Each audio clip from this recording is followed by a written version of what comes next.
Terima kasih. Kembali lagi di segmen IPO Watch bersama saya Tasya Natalia. Pada sore hari ini kita akan membahas salah satu emiten yang tentunya sudah banyak didengar ya di kalangan, yakni dengan nama bekennya Cinema 21 yang bakal melantai di bursa saham bulan depan. Apakah kira-kira layak dikoleksi? Nah, sebelum itu kita akan melihat dulu bagaimana rencana dari IPO pada slide berikut, di mana terlihat ya untuk rencana IPO-nya CNMA yang nanti berkode saham tersebut, yakni dari PT Nusantara Sejahtera Raya, akan mengeluarkan saham baru sebanyak 8,33 miliar yang setara dengan 10% dari kepemilikan masyarakat dari modal yang ditempatkan, atau ini free float 10% gitu. Kemudian harga yang ditawarkan ini dalam rentang 270 per saham sampai dengan 288 per saham.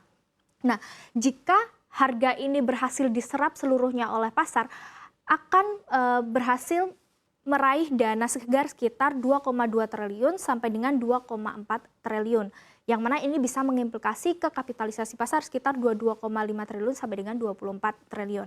Nah, untuk tanggal penting yang wajib kita perhatikan dari tanggal penawaran umum perdana saham, di mana pada 27 sampai dengan 31 Juli 2023. Dan di sini untuk tanggal pencatatannya di tanggal 2 Agustus 2023.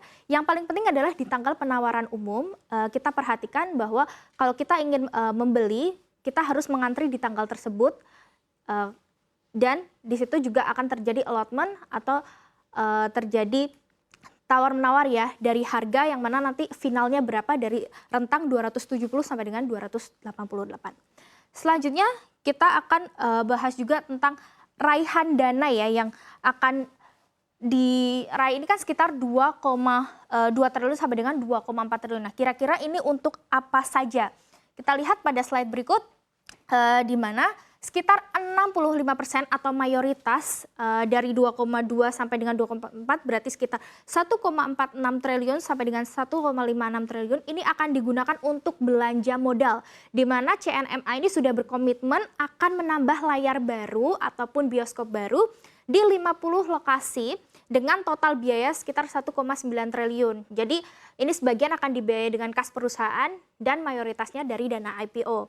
Jadi CNMA akan menargetkan tiap tahunnya itu meningkatkan 10% dari jumlah layar di kota-kota Indonesia baik dari tier 1, 2, dan 3. Kemudian sekitar 20% atau setara dengan 450 miliar sampai dengan 480 miliar ini digunakan untuk membayar utang. Nah, utang ini CNMA meminjam ke Bank BRI senilai 1,39 triliun per 12 Mei 2023. Jadi harapannya ketika ini bisa dibayar lebih awal, saldo utang akan menyusut menjadi 917 miliar. Kemudian sisanya 15% setara dengan 337,5 miliar sampai dengan 365 miliar akan digunakan untuk modal kerja. Ini biasa untuk pembelian barang maupun jasa untuk mendukung kegiatan operasional perusahaan secara harian. Selanjutnya kita akan melihat juga bagaimana sih ketahanan neracanya, karena kita melihat ketahanan neraca ini penting ya, bagaimana sebenarnya kesehatan dari perusahaan tersebut. Kita lihat dalam slide berikutnya, di mana total kas dan setara kas di sini menyusut tipis sekitar 0,23% menjadi 2,04 triliun, sedangkan total asetnya tergerus 1,28% dari akhir tahun 2022 sekitar 6,75 triliun menjadi 6,67 triliun. Kita bandingkan dari total kas dengan liabilitas jangka pendek yang dimana per kuartal terbaru ini 3,01T akan mengimplikasikan sekitar cash ratio ternyata menyusut dibandingkan dengan periode akhir 2022 dari 83,08% menjadi 67,84%. Penyusutan dari cash ratio ini menunjukkan bahwa kemampuan perusahaan dalam membayar kewajibannya ini kurang optimal. Tetapi sekali lagi bahwa dari aksi IPO ini akan ada rencana membayar utang juga. Jadi diharapkan cash ratio bisa semakin membaik ketika setelah IPO nanti perusahaan mendapatkan dana segar.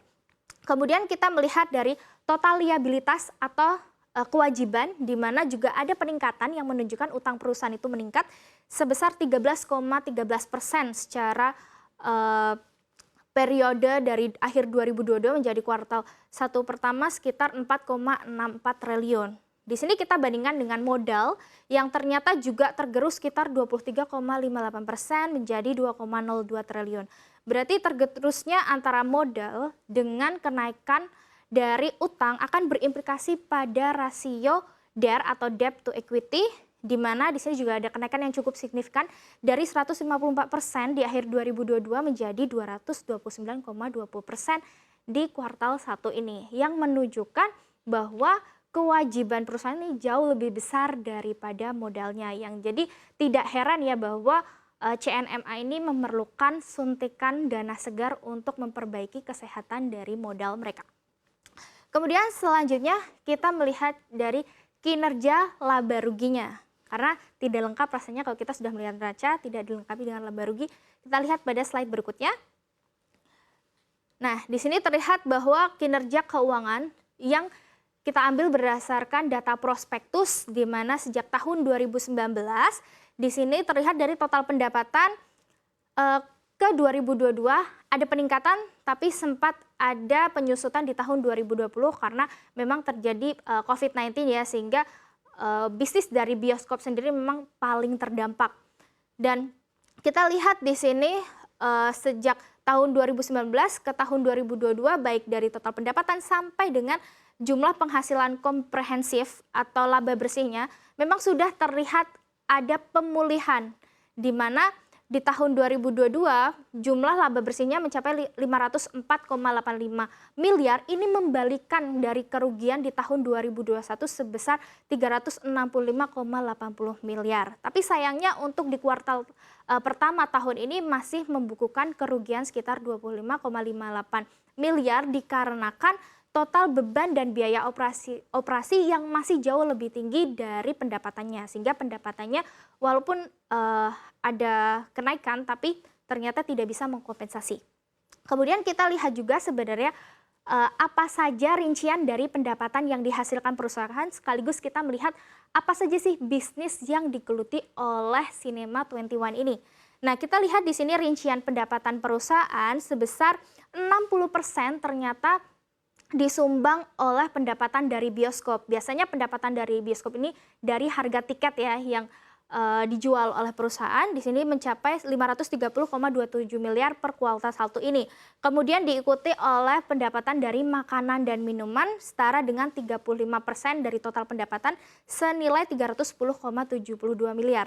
Kalau kita bandingkan dari dua hal ini, di mana total makanan dan minuman ini sudah lebih dari 0,5% dari total pendapatan dari bioskop, maka kita bisa asumsikan bahwa pengunjung yang menonton di Cinema 21 ini lebih dari 50% berarti beli makanan pendamping untuk sembari menonton. Kemudian pendapatan lainnya dari iklan, digital platform, dan lainnya, tetapi tidak terlalu ada porsi yang signifikan. Tapi dia memiliki pendapatan yang cukup lumayan ya untuk mengoptimalkan pendapatan. Kemudian di sini kita lihat dari kinerja operasionalnya, di mana sejak tahun 2019 jumlah bioskopnya semakin bertumbuh ya, di mana tahun 2019 itu hanya sebanyak 213 dan di kuartal 1 ini sudah menjadi 228. Kemudian jumlah layar juga sudah semakin meningkat, di mana di 2019 itu 1.168 layar menjadi 1.230 layar dengan jumlah penonton juga yang semakin meningkat. Nah, di sini ada yang menarik dari jumlah penonton. Jika kita lihat di tahun 2021 ke 2022 ini meningkat lebih dari 3 kali lipat, Yang ini menunjukkan bahwa inline dengan laba bersih juga yang berhasil turn around. Nah, di sini untuk kuartal 1 ini berhasil sekitar 13,46 juta penonton yang bisa diraih oleh Cinema 21. Kemudian dengan harga tiket rata-rata juga ada kenaikan sejak tahun 2019, di mana 44.174 menjadi 44.704. Nah, diharapkan kenaikan dari harga tiket dan juga kenaikan jumlah penonton harusnya bisa memberikan dampak yang lebih optimal untuk pendapatan ke depan. Kemudian selanjutnya kita melihat dari bagaimana prospek bisnis dan juga industrinya. Kita lihat di slide berikutnya. Nah, di sini untuk prospek bisnis dan industri yang akan menjadi katalis dari CNMA adalah dari produksi film layar lebar yang kemungkinan akan produksinya tentu digencarkan tahun ini yang bisa mendorong pendapatan ya. Karena kita tahu dari bisnis bioskop tentu film menjadi faktor utama keberhasilan dari suatu perusahaan ini. Dimana jika semakin banyak film yang diputar, maka pendapatan juga akan semakin optimal. Kemudian dari prospek jumlah penonton yang bisa semakin meningkat ya, karena secara makro juga sudah semakin mendukung di mana pandemi sudah berubah menjadi endemi. Kemudian juga ada ekspansi pembukaan bioskop ke kota-kota tier 1, tier 2, dan tier 3 yang diharapkan bisa memaksimalkan jumlah penonton dan juga memaksimalkan jumlah tiket yang terjual. Kemudian juga ada tantangan yang perlu dihadapi di mana ya perusahaan ini mengalami persaingan yang cukup ketat dengan distribusi film alternatif, di mana sekarang orang-orang sudah bisa menonton ya lewat streaming. Kemudian ada juga tantangan dari film ilegal atau bajakan yang harus dihadapi oleh perusahaan. Kemudian juga selera dari masyarakat dan performa film, karena walaupun film yang ditayangkan banyak, tetapi jika performanya kurang tentu selera masyarakat akan terpengaruhi. Dan selera masyarakat ini sangat bergantung lagi dengan genre, kemudian dengan jadwal tayang maupun aktor atau aktris yang terkenal. Kemudian ada tantangan pemilihan lokasi yang strategis untuk ekspansi, di mana perusahaan CNMA ini memang akan melakukan ekspansi ke kota-kota tier 1, 2, dan 3, tetapi jika lokasinya tidak strategis tentu bisa menjadi satu perhatian ataupun tantangan yang akan dihadapi ke depan. Dan selanjutnya adalah tantangan di mana perusahaan harus siap mempertahankan pendapatan dari makanan dan minuman, karena kita tahu tadi bahwa persentase dari pendapatan makanan dan minuman ini sudah lebih dari 50% dari pendapatan bioskop, yang harusnya jika orang menonton di bioskop harus ditemani dengan makanan dan minuman. Ini harus dipertahankan dan harus berarti diperketat lagi dalam manajemen mengatur penonton supaya bisa lebih ini ya untuk tidak membawa makanan dari luar, sehingga pendapatan perusahaan pun dari makanan minuman ini bisa lebih dioptimalkan kembali. Selanjutnya kita akan melihat dari sisi valuasinya, karena valuasi ini cukup penting kita perhatikan untuk menilai apakah perusahaan ini layak atau tidak untuk dikoleksi dari segi mahal atau murahnya. Nah, kita membandingkan perusahaan ini karena belum listing ya, sehingga secara historical belum ada datanya. Kita akan bandingkan menggunakan peers atau kompetitornya berdasarkan EV/EBITDA. Kenapa kita mengambil EV/EBITDA? Karena CNMA ini atau Bioskop 21 kan perusahaan yang mengandalkan aset tetap atau bioskop layar, yang mana aset tetap ini akan terdepresiasi dalam beberapa tahun, sehingga menggunakan metrik EV/EBITDA menjadi satu hal yang kita nilai paling cocok. Di sini terlihat bahwa CNMA dengan harga di rentang 270 hingga 288 akan menghasilkan EV/EBITDA sekitar 14,6 sampai dengan 15,5 kali. Dibandingkan di beberapa peersnya, yaitu BLTZ, PJJA, dan Bola, yang kita rata-rata akan menghasilkan 17,07 kali. Dan di sini nilainya masih lebih rendah untuk CNMA ini, sehingga secara teoritis CNMA atau Bioskop 21 masih dinilai murah secara valuasi. Nah, kesimpulannya, apakah CNMA ini layak dikoleksi? Secara valuasi masih murah, prospeknya juga cukup menarik ya, di mana jumlah penonton yang potensi meningkat dan ekspansi perusahaan di kota-kota tier 2 dan 3 yang masih prospektif.